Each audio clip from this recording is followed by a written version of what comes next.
हाय दोस्तों। तो आज हम शुरू करने वाले हैं अपनी ग्रामर की हम पहली वीडियो। तो हमारी ये जो क्लास है, ये क्लास पूरी साल चलेगी और ये साल चलेगी, ये पूरी साल चलेगी और लगातार ये चैनल आप बना रहेगा, क्योंकि पुराने वाले चैनल में इश्यूज था, इसीलिए हमने दोबारा चैनल बनाया है। और आपको इसमें 10th प्लस 12th की जो ग्रामर है वो पूरी रूप से आपको हमेशा मिलेगी। इसके अलावा लिटरेचर के भी हम कवर करेंगे इसी में, लेकिन ये दो चीज़ें बहुत इम्पोर्टेंट हैं जिसमें क्या क्या मिलेगा। इंटर के लिए तो आपको एक्सीलेंट बुक जो है, एक्सीलेंट बुक है वो मिलेगी इंटर के लिए, एक्सीलेंट। और 10th का क्या मिलेगा आपको, रेन एंड मार्टिन मिलेगी, रेन एंड मार्टिन मिलेगी आपको। तो इस चीज़ का आप ध्यान रखें। ये चलिए अब हम क्लास को लीड करते हैं। तो हमारा पहला जो टेंस है वो है सिंपल प्रेजेंट, यानी कि हम इसको प्रेजेंट इंडेफिनिट भी कह सकते हैं। इसे सामान्य वर्तमान काल कहा जाता है। इसकी डेफिनेशन क्या है, आइए देखते हैं। जिस क्रिया से वर्तमान समय में होने वाले सामान्य कार्य, आदत, दैनिक दिनचर्या या सार्वभौमिक सत्य का बोध हो, उससे दोस्तों हम क्या कहते हैं, उससे सिंपल प्रेजेंट टेंस कहते हैं। जी हाँ दोस्तों, सिंपल प्रेजेंट में क्या क्या आएगा, जिस क्रिया से क्या हो, वर्तमान समय में होने वाले सामान्य जो कार्य होते हैं, आदत, दैनिक दिनचर्या या सार्वभौमिक सत्य का बोध हो, उसे हम सिंपल प्रेजेंट टेंस कहते हैं। आइए बात करते हैं इसकी पहचान की। तो इस काल की क्रिया के अंत में, देखो दोस्तों, लोग समझा देते हैं कि इस काल के वाक्यों के अंत में बता देते हैं, लेकिन सही क्या रहेगा, इस काल की क्रिया के अंत में, इस काल की क्रिया के या इस प्रकार के वाक्यों की क्रिया के अंत में, ये और अच्छा रहेगा। वाक्यों की क्रिया के अंत में ता है, ती है, ते हैं, ताहू, तीहू, ते हो इत्यादि शब्द आते हैं। फॉर्मूला इसका क्या है दोस्तों, आइए फॉर्मूला भी देख लेते हैं। तो सबसे पहले फॉर्मूले में हमारा है सब्जेक्ट। ये बात हो रही है किसकी, हम ये बात कर रहे हैं किसकी, असर्टिव की, अफर्मेटिव की दोस्तों। काय की, अफर्मेटिव सेंटेंस की बात होती है, हो रही है अफर्मेटिव, अफर्मेटिव में। तो सबसे पहले सब्जेक्ट, उसके बाद वर्ब की फर्स्ट फॉर्म प्लस एस या ईएस, सिंगुलर है तो उसके साथ वर्ब की फर्स्ट फॉर्म की स्थान पर क्या लगेगा, साथ साथ एस या ईएस भी लगेगा। और अगर वर्ब सब्जेक्ट हमारा प्लूरल है तो वर्ब की फर्स्ट फॉर्म ही रहेगी ओनली, और सिंगुलर है तो ऐसे ईएस जुड़ जाएगा और ऑब्जेक्ट। तो फार्मूला ज्यादा लंबा चौड़ा नहीं है। आइए सेंटेंस पे नजर डालते हैं। राम स्कूल जाता है, तो सबसे पहले सब्जेक्ट चाहिए, तो सब्जेक्ट हमारा हमें देखेंगे, तो सब्जेक्ट कौन है इसमें, इसमें सब्जेक्ट है राम।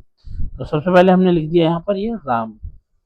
उसके बाद क्या है, वर्ब की फर्स्ट फॉर्म, और वर्ब क्या है, जाता है। ये जाता है जो है ये वर्ब है, तो इसके लिए हमने गो लगा दिया।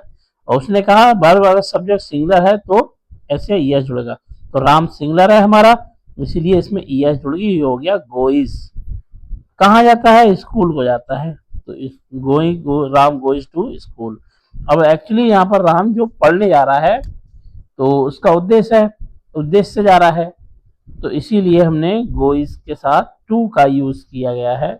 लेकिन अगर पिताजी स्कूल जाएंगे तो वो पढ़ने नहीं जाएंगे, या फीजम अगर नहीं जाएंगे या किसी और, तो उस कंडीशन में हम गोइज टू का प्रयोग नहीं करेंगे, टू का प्रयोग नहीं करेंगे।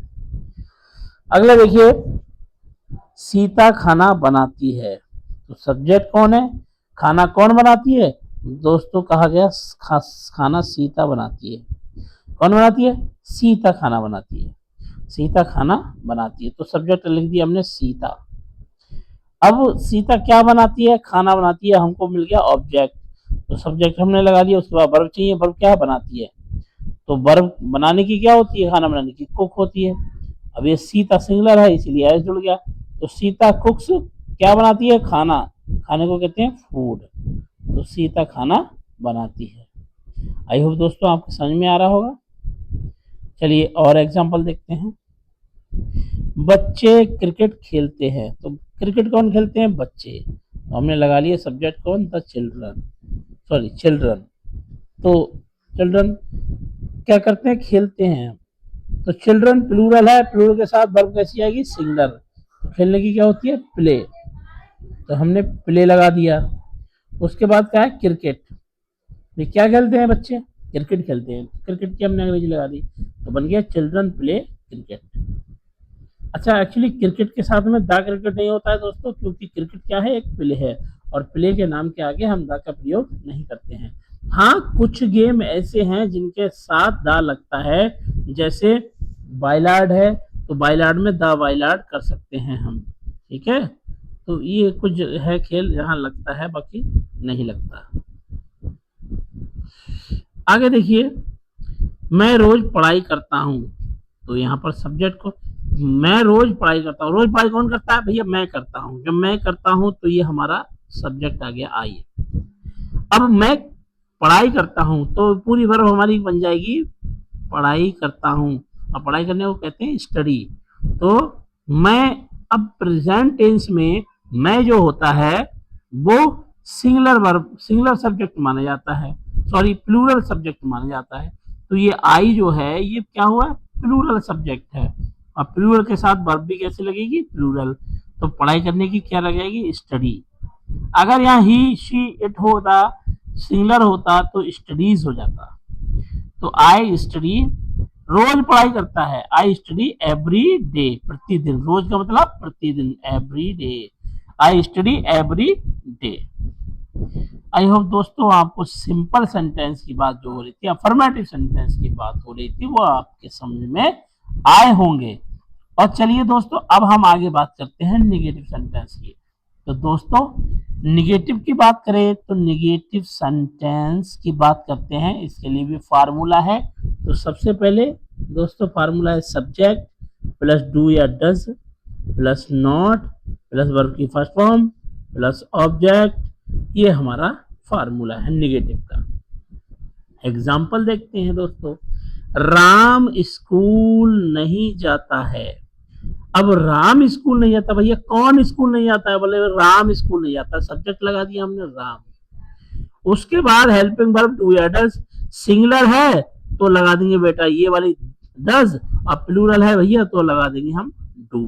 तो देखिए राम हमारा सिंगुलर है इसीलिए डज लग जाएगा, तो हमने डज लगा दिया, राम डज और फिर नॉट लगा दिया, डज नॉट कहाँ, school, Ram does not go to school, Ram school नहीं जाता है। वे क्रिकेट नहीं खेलते हैं, तो दे, वे की अंग्रेजी दे, सब्जेक्ट आ गया हमारा, वे क्रिकेट नहीं खेलते हैं, तो वे क्या है, प्लूरल है, तो दे भी क्या है, प्लूरल है। अब प्लूरल के साथ कौन सा हमने बताया था कि भैया डू लगता है, प्लूरल के साथ डू लगता है, तो they do not play cricket, अब क्रिकेट भी एक गेम है तो द क्रिकेट नहीं लगाएंगे दोस्तों। चलिए आगे बात करते हैं, बात करते हैं आज अब हम इंटरोगेटिव सेंटेंस की। चलिए इंटरोगेटिव में देखेंगे दोस्तों, इंटरोगेटिव में क्या होगा, हेल्पिंग वर्ब डू और डज लगता ही है। मैं इसमें थोड़ा सा और चेंज करना चाहूं लेकिन मैं आपको तोड़ तोड़ के ही बता देता हूं। तो सबसे पहले हम, ये दो प्रकार के होते हैं, तो सबसे पहले हम सीख रहे हैं कौन सा, स्टार्टिंग विद हेल्पिंग वर्ब, कौन सा, स्टार्टिंग विद, ये starting with helping verb, starting with helping verb.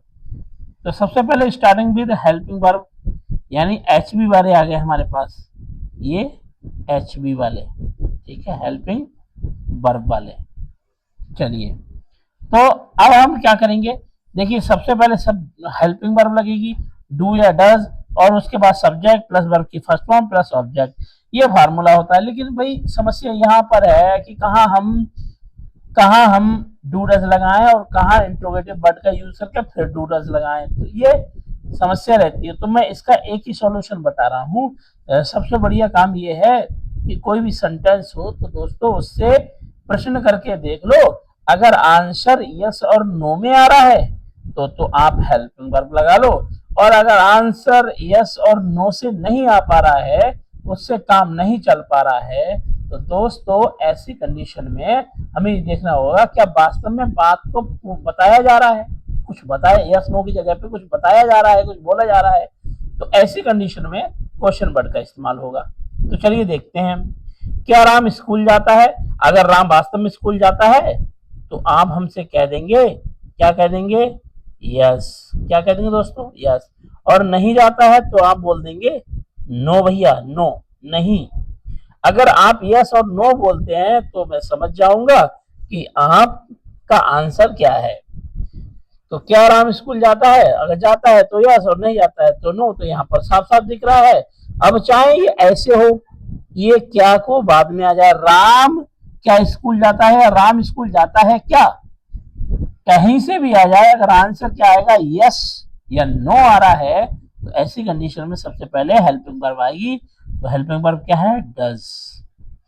यानी क्वेश्चन हेल्पिंग वर्ब के बाद फिर सब्जेक्ट आएगा। सब्जेक्ट कौन है? राम, तो हमने राम लगा लिया, और उसके बाद वर्ब की फर्स्ट फॉर्म हमने गो लगा दी, और उसके बाद ऑब्जेक्ट आ गया तो हमने स्कूल कर दिया, टू स्कूल कर दिया, गो टू के बाद स्कूल कर दिया। क्या वे क्रिकेट खेलते हैं? इसमें भी देख लो भैया, क्या वे क्रिकेट खेलते हैं? अगर खेलते हैं तो आप क्या कहेंगे? यस। और अगर नहीं खेलते हैं तो आप क्या कहेंगे? नो। ऐसी कंडीशन में जब यस और नो आ रहा है, अब मेरे मेरे दोस्त जब यस और नो आ रहा है तो ऐसी कंडीशन में हम इसे हेल्पिंग वर्ब से ही बनाएंगे। तो डू, अब यहाँ हेल्पिंग में देखिए बे, अब ये बे क्या है? बे जो है ये प्लूरल है, ये बे क्या है? प्लूरल है, ये प्लूरल है। तो हेल्पिंग वर्ब क्या लगनी चाहिए? डू। सिंगुलर होता तो डज, पहले वाले राम सिंगुलर था इसलिए हमने डज लगाया, अब यहाँ दे है प्लूरल है तो हेल्पिंग वर्ब भी प्लूरल लगेगी, तो लगी डू। डू दे, और उसके बाद हमने वर्ब की फर्स्ट फॉर्म प्ले लगा दी, और उसके बाद object. Do they play cricket, do they play cricket. तो देखिए यहाँ पर do they play cricket solve होगी हमारी समस्या। तो दोस्तों आप समझ गए होंगे कि अगर किसी भी सेंटेंस को हेल्पिंग वर्ब से स्टार्ट करना है तो उससे हम क्वेश्चन करके देख लेंगे, उस प्रश्न से क्वेश्चन करेंगे, अगर वो क्वेश्चन में आंसर में हमको यस और नो दे रहा है तो यस नो से काम चल रहा है तो हेल्पिंग वर्ब लगाएंगे, अगर बात बतानी पड़ रही है तो क्वेश्चन वर्ड लगाएंगे। आइए आगे देखते हैं। चलिए आगे, अब दोस्तों मुझे वैसे ही पढ़ाना पड़ेगा क्योंकि मेरी पीडीएफ अब यहीं तक थी। तो चलिए अब बात करते हैं हम क्वेश्चन वर्ड की। काय की बात करते हैं? क्वेश्चन वर्ड की। तो स्टार्टिंग विद क्वेश्चन वर्ड की बात करते हैं।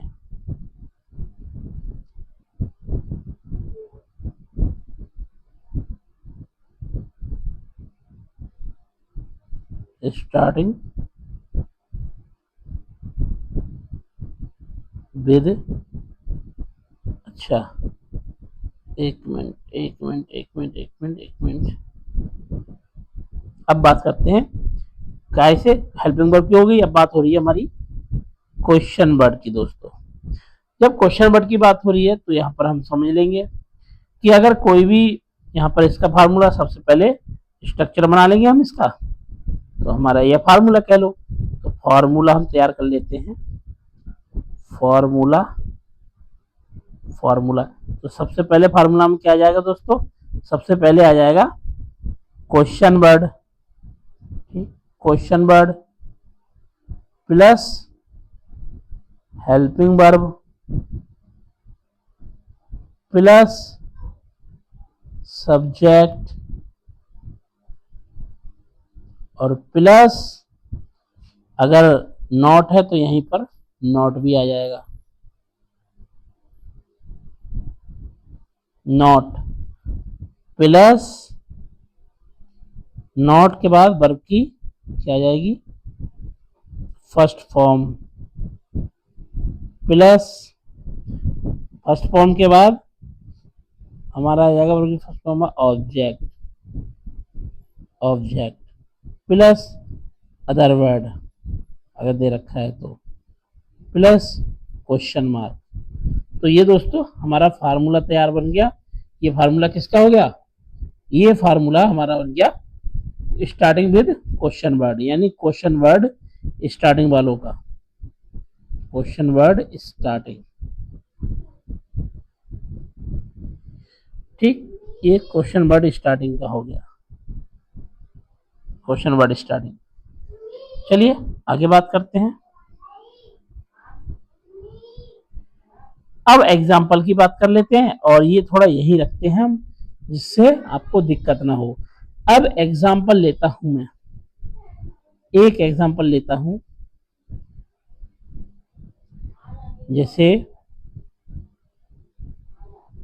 तुम क्या करते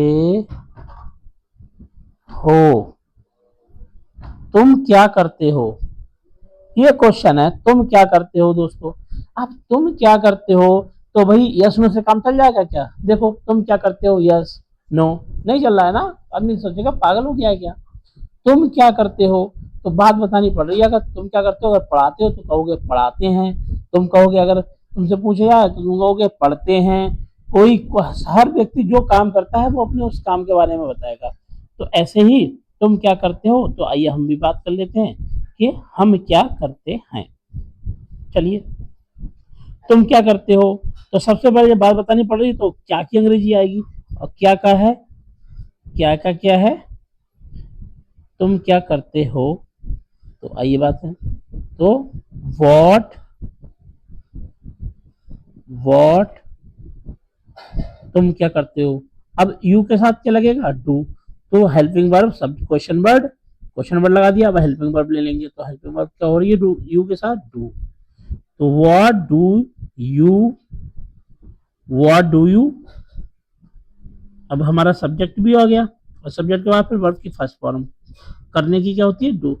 what do you do, what do you do, और कुछ आगे है नहीं, तो इसलिए ये हमारा क्वेश्चन ये बन गया, व्हाट डू यू डू, तुम क्या करते हो। तो दोस्तों इस तरीके से आप और भी एक आध सेंटेंस बना सकते हो, और भी सेंटेंस बना लोगे इसी तरीके से। चलिए दिखवा देता हूं मैं, एक सेंटेंस और बना देते हैं हम, ठीक है, ओके। तुम कहाँ रहते हो, या वह कहाँ रहता है, वह कहाँ रहता है, वह कहाँ रहता है, सॉरी,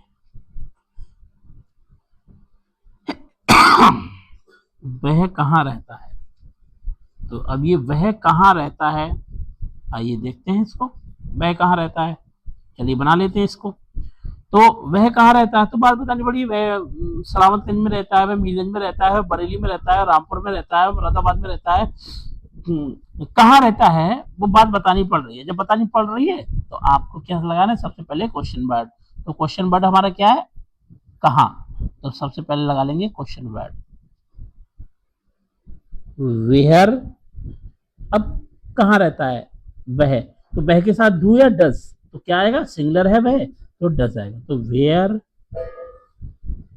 डज, कौन, ही, वेयर डज ही। अब रहने की क्या होती है, live, where does he live. आप सीख गए टेंस कैसे बनेंगे, ठीक है। तो ये हमारा प्रेजेंट टेंस था, इसके बारे में हमने सीखा। अगर कमेंट करके बताइएगा आपको वीडियो कैसी लगी, और इसमें अगर सुधार की बात है तो मैं सुधार करने की कोशिश करूंगा दोस्तों। अब एक्चुअली दोस्तों ये जो मैं बना रहा हूँ वीडियो, तो दोस्तों ये